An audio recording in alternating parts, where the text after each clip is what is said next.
Glad to stay with us. Let's start with this particular one. Nigeria is set to release a long-awaited GDP Rebasing report, the first since 2014, with the base year updated to 2024. The new report, which aligns with international best practices, is expected to capture more sectors, particularly within the informal economy, and provide a more accurate picture of nation's economic structure. That's Nigeria's economic structure. Now, according to sources, rebasing could once again position Nigeria as Africa's largest economy, surpassing South Africa. While we wait to see what the figures will be, Basil Abia, co-founder of Veriv Africa, is joining me right now to share his thoughts and expectations. Thank you so much for joining me today, Basil. Thank you, Perpetua. Pleasure to always be on the show. Absolutely. I mean, I remember there was a time we had this countdown, and I just want to know if you think, should it matter that Nigerians are still awaiting this particular GDP figure while we're already in the second half of the year? It should matter. First and foremost, there's a credibility crisis that the NBS leadership are facing, and the entire NBS as an agency is also facing. And this has been on since December last year, but I think it doubled down and steamrolled into the current crisis that is happening. Last week, another confirmation of this crisis was the IMF Article 4 report that was released on Nigeria's economy, the state of Nigeria's economy. And one of the core sections in that Article 4 report highlighted issues with transparency and deletion of key data sets, also just misdemeanors when handling key national data. And then there's also the concern of the delays. And now this segues into your question, answering your question, that if the IMF Article 4 report highlights the issues with delays in releasing very important data, like the rebased GDP data and many other parts that are supposed to be seen, including unemployment data, updated unemployment data, then it leads to the question whether the NBS are actually capable of continuing their time-honored responsibilities, which is timely release of very important national data. And it's with national data that you do planning. Let's also not forget that key economic agents in Nigeria's macroeconomy also depend on this data. Folks who are in the capital markets, folks who are in financial institutions, especially the key financial markets, and then folks who want to indulge in buying Nigerian securities, especially government bonds. They need to know these numbers, and they need to also trust these numbers. And with the rebasing of the inflation rate, as we have noted as well, outside of IMF, other organizations, civil society organizations, pundits like myself as well, economists, analysts, and even the World Bank and other African financial institutions have highlighted their concerns with these delays and these discrepancies. So Prince Adeyemi's NBS have a lot of issues they have to sort out, and one of them is redeeming the confidence of the NBS with Nigerians. Right. I mean, we understand that the NBS sort of conducted a series of technical workshops and engagement sessions with data users, development partners, economic experts, and even, policy stakeholders to sort of deepen understanding. I mean, looking at that, should we cut them a slack and say, you know what, they probably needed to carry a lot of people along so that everybody anticipates, or just to sort of boost confidence and expectation? I don't know if they were able to boost your own confidence. No. So the issue is not with the engagements. The engagements were there. They've been holding this engagement since March last year. That's not where people got their core concerns from. We got the core concerns from the deletion of key data sets and discrepancies in the rebasing, streamlining the rebased inflation data with the last month's data of the 2009 framework, which was the one that came out in December 2024. So that key discrepancy, as well as the deletion of these data sets, there was a cable news piece that even highlighted some of these discrepancies as well. These two key actions, and then you now add the third action, which is the delay in the release of both the unemployment data as well as the rebased GDP data. They were supposed to release it first quarter of this year, and look at when they're about to release it by H2 2025. So these delays are very critical and crucial to a number of things. They also relate to core problems that emanate from it. Like I mentioned, capital markets and financial market players depend on these numbers. If they don't have these numbers, they can't really make decisions on whether to allocate capital to Nigerian equities or to allocate capital to Nigerian projects. These data points are very important. They're the fundamentals. All right. And what are the key fundamentals? Inflation, interest rate, or the monetary policy rate, and then, of course, GDP numbers, especially the quarterly GDP numbers. Oh, but that's interesting. I mean, looking at all of this, I would say that at some point, I'm not holding brief for NBS, but I just needed to put that out. And apart from that, at some point, they said they were also hacked and all of this. But away from that, are you looking forward to seeing the impact of, illegal activities on economic activities, during the period? That wasn't enlightening, but I do wonder how the government sort of hopes to adequately capture these activities. Yeah, it's interesting to see how they approach it. It's also interesting to see the methodology that they deploy, because this is a very niche space. Even globally, not a lot of, I would say, advanced or modern economies actually use data from illegal activities, not quite a lot. So Nigeria is in a very fresh terrain, in a niche terrain, and they can even lead the African continent with that statistical exercise if they pull it off well. So we need to see the methodology transparency. Again, this is another issue. It's one thing to organize these workshops, technical workshops, and have stakeholders get engaged in. It's another thing if you're actually very transparent about the methodological processes that you're adopting. And I don't think the NBS has done enough in that context. So they will need to spend a lot of time, not only on mass media, but also with clusters, intellectual clusters of practitioners, statistical practitioners in the country, financial services industry players, knowledge producers, think tanks, research organizations, have to actually reach out to them and then explain the methodology for recording these illegal activities. Because if the eventual rebased GDP data is out and the bulk of the bump to Nigeria's GDP size is coming from these illegal activities, the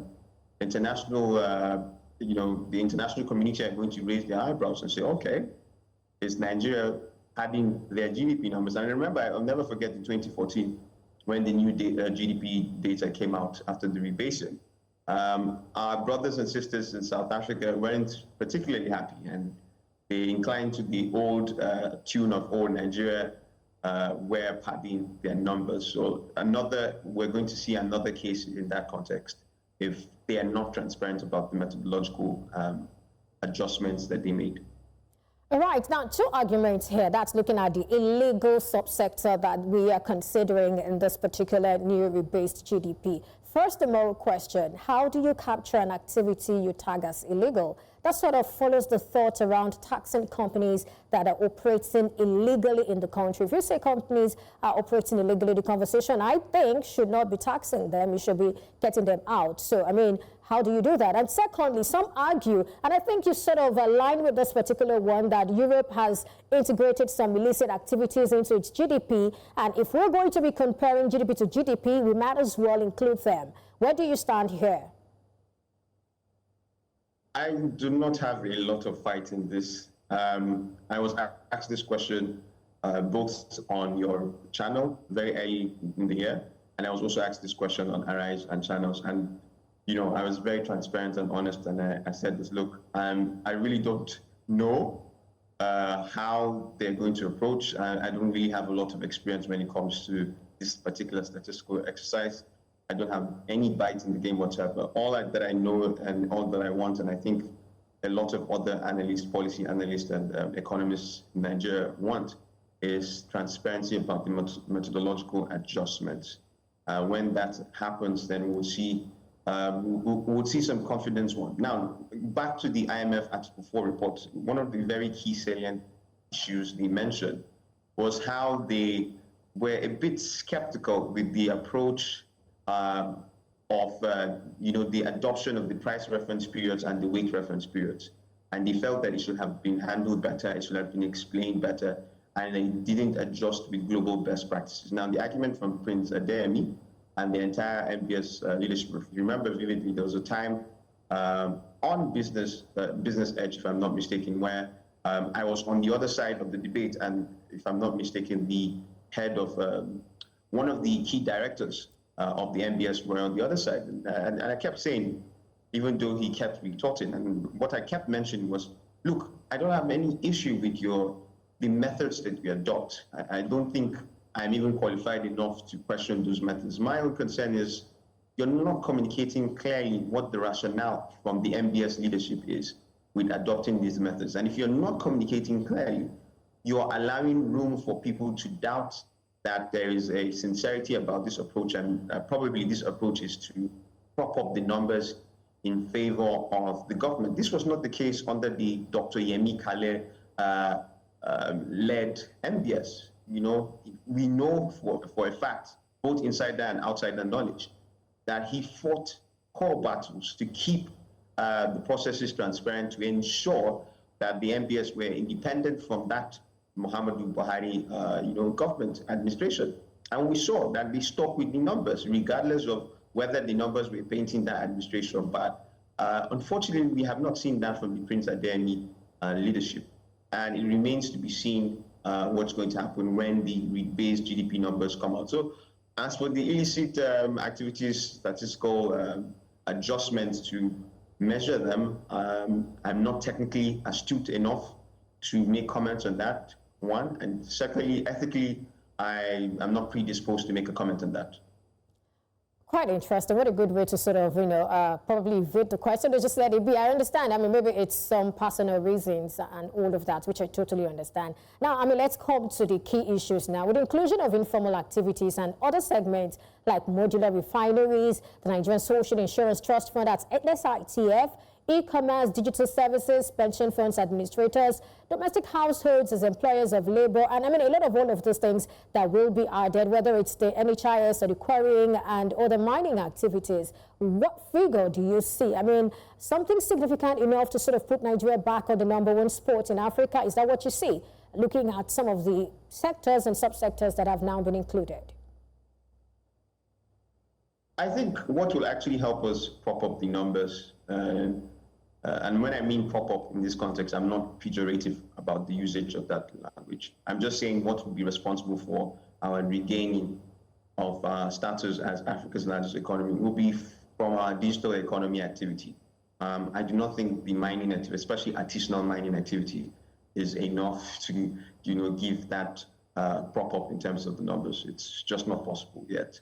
Yes, there's a lot of artisanal mining activity happening, but in terms of the volumes, it's not yet significant. So we might have an increase in GDP contribution from, as you know, from mining. The current GDP contribution percentage from mining is about 5%, if I'm not mistaken, according to the MBS. That would increase, but I don't see it increasing up to 10%.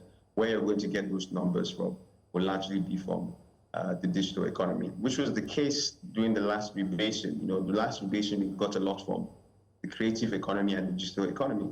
And we all know that in the last 10 years, because the last rebasing exercise happened 10 years ago, in the last 10 years, the digital economy has expanded astronomically. It's incredible what's happening.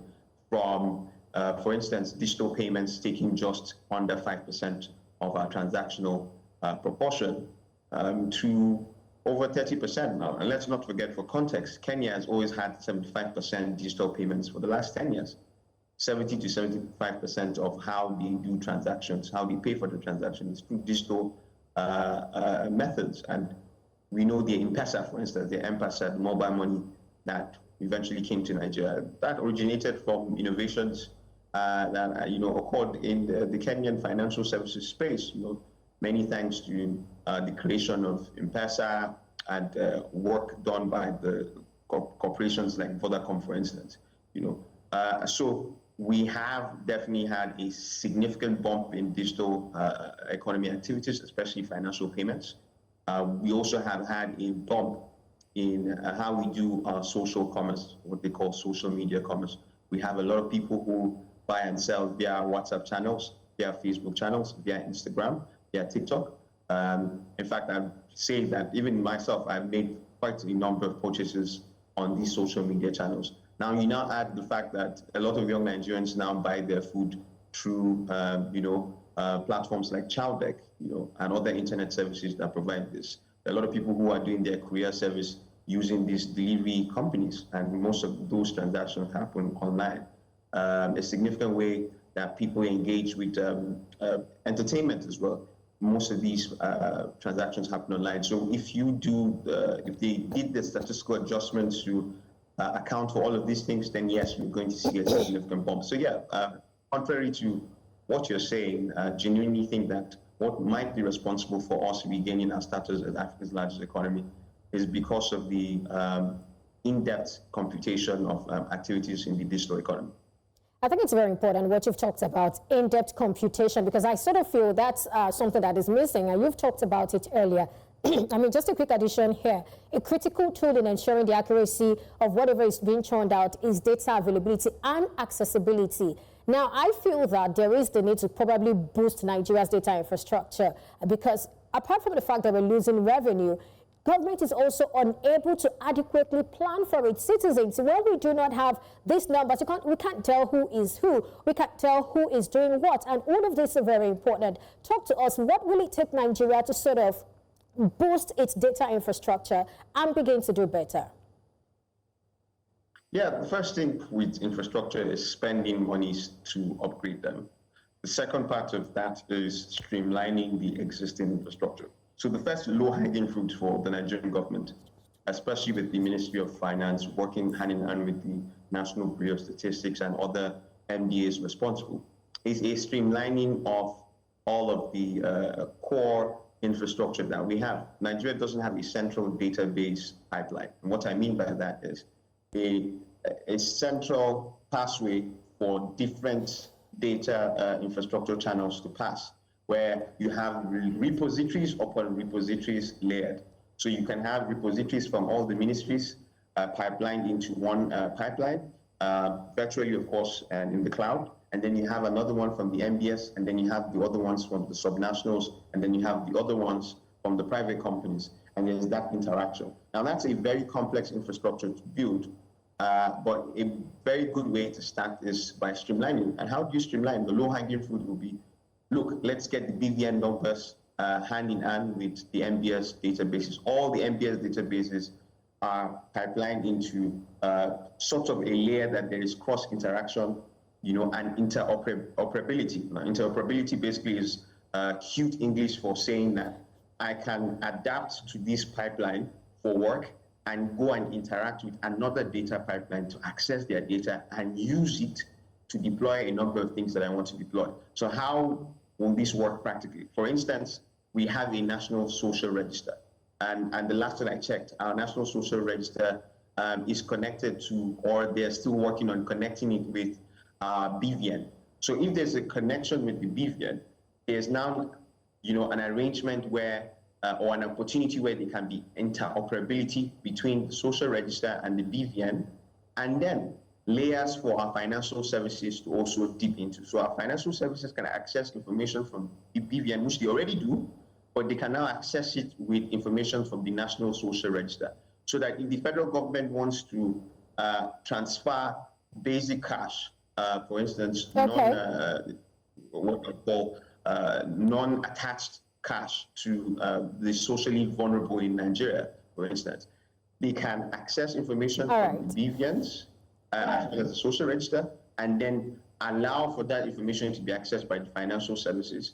All right, I'm afraid I totally get it. I understand there's a lot to talk about, but we really need to go. And then when you talk about BVN, to my sense, I feel that sort of excludes those who are not financially included already. Maybe the NIN would also be needed here, because it doesn't matter whether you're financially included or not. That's what I wanted to say. All right. So let me just say this. Okay, now beyond rebasing the GDP and irrespective of what the numbers are, the lived experiences of the everyday Nigerian is what really matters. Do they have more monies in their wallet? Can they afford more things? Foods, commodities, services, are they affordable? Should this be, the more compelling metrics for measuring whatever it is the NBS churns out? In less than 30 minutes, can we do this? In less than 30 seconds, actually. Yeah, so I get the argument, and I actually yield with the argument, but let's understand this. GDP is probably the most widely acceptable universal statistical measurement for the state of the economy. It doesn't necessarily highlight to say that this is a better way to accurately measure the lived conditions of the lived experiences of most people in an economy or in a country. So while we are still waiting for better methods to do these calculations, for now, we have to use the GDP. And how we interact with the global economy, one of the key data points that we need to always have is what the size of our economy is, what the size of every Nigerian that is related to our economy is. That's where you have your GDP per capita. These two data points help with decision making, help with accessing finance internationally, help with also yielding or lobbying for more development finance or even charitable finance in that context. All right. So I agree with these arguments. The argument, of course, is that GDP is not an accurate way to align for whether people's lives are improving, but they are the acceptable method for calculating what the size of the economy is and what the size of an individual pocket related to our economy is. Basil Abia, co-founder of Veriv Africa, thank you for your thoughts and your time on the show today. Always a pleasure, Perpetua. Thank you.